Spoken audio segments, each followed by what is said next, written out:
Well, a very pleasant good afternoon to you, wherever you may be. I hope you're enjoying your day and doing something worthy of being enjoyed. I wanted to talk a little bit about the administration of George Washington, particularly, and maybe we'll get to John Adams today, and the issues of foreign policy, the issues of political parties, because like it or not, those two issues are going to go hand in hand. Um, and in some ways, I would say I believe the founding fathers were geniuses. I think they were great students of human nature. They didn't see the world the way they wanted it to be sure. They saw the world the way they really did believe it was. They saw that you and I are a contradiction. We are a mix of motives, cruel and kind, generous and stingy, etc., all at once. But the one thing I think that the founding fathers missed was that and there were a few things, by the way. They created a document that legitimized slavery. I think that was a definite miss. But one of the things that they did not anticipate, that you would think men that astute would have, was they did not anticipate the creation of political parties. They thought political parties were evil. They thought that political parties were only about power and that men would be tempted to say anything, promise anything in order to gain power, and that political parties were a vehicle to that. They were nothing more or less than factions that divided the people. Kind of appropriate to think about this in an election year, I would say. In any event, they did not imagine political parties, and yet within 10 years of the Constitution being ratified, guess what we had? That's right, political parties. Spoiler alert if you haven't read ahead.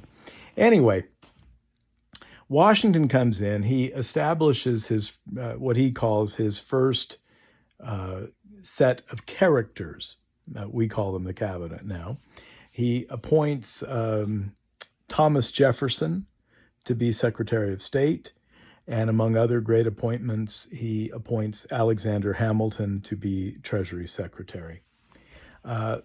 Some historians will say that compared to George Washington's cabinet, his first one, all subsequent cabinets for the next 230 years have been, in the words of one historian, just a pickup team, because these guys were the major leagues.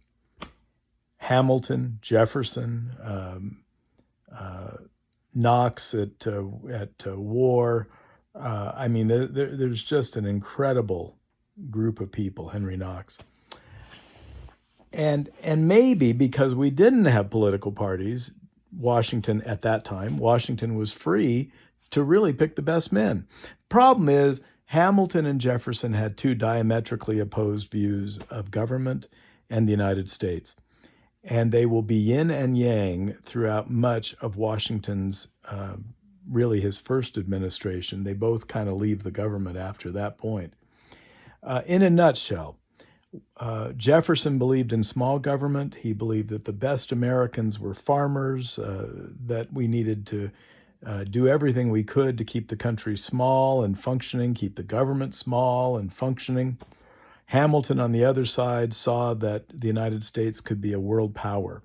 And he thought, well, whatever Jefferson thought, he disagreed with 100% and 180 degrees the other way. He believed that the government should be big, that we should favor industry, that the Industrial Revolution was the ticket for the United States, and the United States could be, should be, and ought to be a world power. And by golly, as long as Alexander Hamilton had anything to say about it, it was going to be. So these two argued much of the time, and I think what frustrated Jefferson more than anything else was the fact that Washington tended to favor Hamilton's arguments. It seemed as if almost Hamilton had Washington's ear. Maybe he did. But what you'll find is that as Washington's term continues, Hamilton and Jefferson really believe that each other is the most dangerous man in America and that their viewpoint will destroy America, destroy freedom, and that they need to be stopped. Hamilton and Jefferson will then, as being very ambitious and very articulate and very argumentative individuals, go out and find other followers, find newspapers, create newspapers that basically toe the party line, support Hamilton or support Jefferson. Holy Fox News, Batman. They had those types of things back then too, where it seems as if the media of the day was working for a political party or a set of ideologies, because guess what? It was. And it continued that way. Throughout much of our history. Newspapers were known as Republican newspapers or Democrat newspapers. In any event, somewhere in the early 1790s, while France is having a revolution against monarchy, the idea of revolting against monarchy was a little offensive to Austria, that had monarchies, and of course England, that had monarchies. And slowly, by the early 1790s, Austria and England have gotten themselves into a war against France. They want to stamp out the French Revolution and this assault against monarchy. Well, that's all well and good. The problem is both England and France believed that the United States had a moral obligation to support them. France, because of a treaty that had been signed between the two countries during the American Revolution.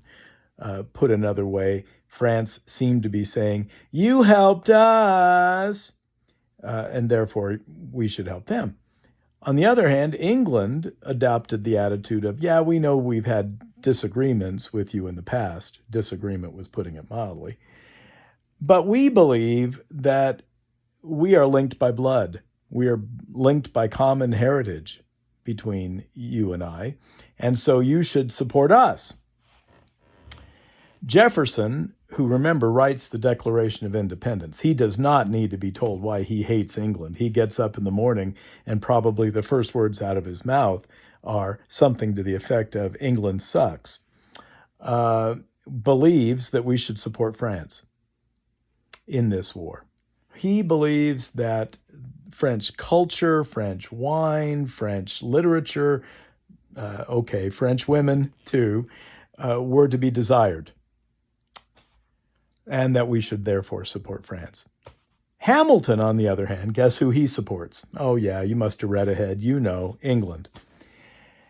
And he does so much more from a cold-eyed, realpolitik kind of approach. He says, basically, look, England or France, the British Navy, check, the British economy, check, and oh yeah, by the way, England would be a much better trading partner, and let's not forget, England is the pioneer in the Industrial Revolution, which is our ticket to becoming a world power.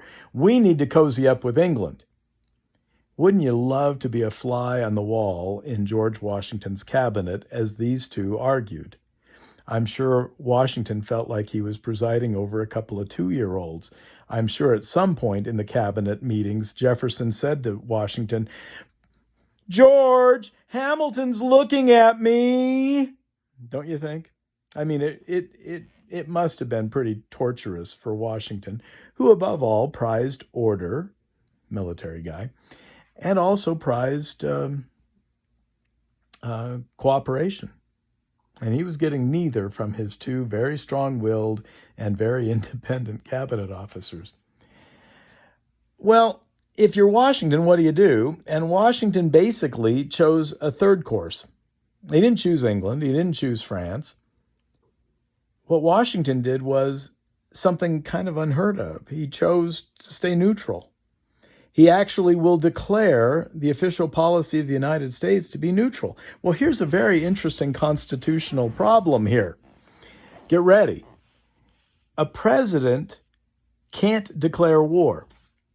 A president can ask Congress to declare war. Can a president declare neutrality? Well, nobody said President Washington couldn't, and so He did.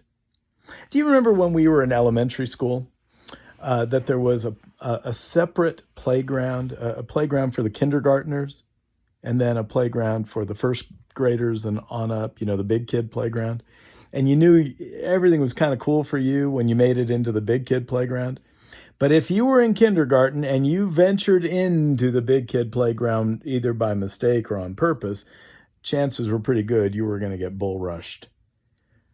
Washington truly believed, I think, that the United States was a kindergartner and needed to stay in the kindergarten playground for a while. And that England and France were in the big kid playground, and we had no business going into that big kid playground because we would get hurt. It's an interesting thing, isn't it, that the United States at one time was not a very strong power. But both sides thought that we should help them. And so what you'll find, Washington's declaration of neutrality satisfies no one except, well, Washington. It doesn't satisfy the British. It doesn't satisfy the French. And this will be a pebble in the shoe of John Adams, Washington's successor, and it will be a pebble in the shoe of Thomas Jefferson. In the late 1790s, the French will put the pebble in John Adams' shoe, primarily. And in the early 1800s, during Jefferson's administration, the English will put that pebble in his shoe. Well, we'll talk more about the pebbles, the shoes, the English, the French, Adams, Jefferson. Oh, and the first war that an American president will ask Congress to declare, James Madison, the War of 1812, when I talk to you in a day or two. But for now, just know that the seeds of that war have now been planted in 1793 when George Washington declares neutrality, a decision probably that had to be made, but that satisfied no one. Anyway, enough for now. Have a great day. Bye.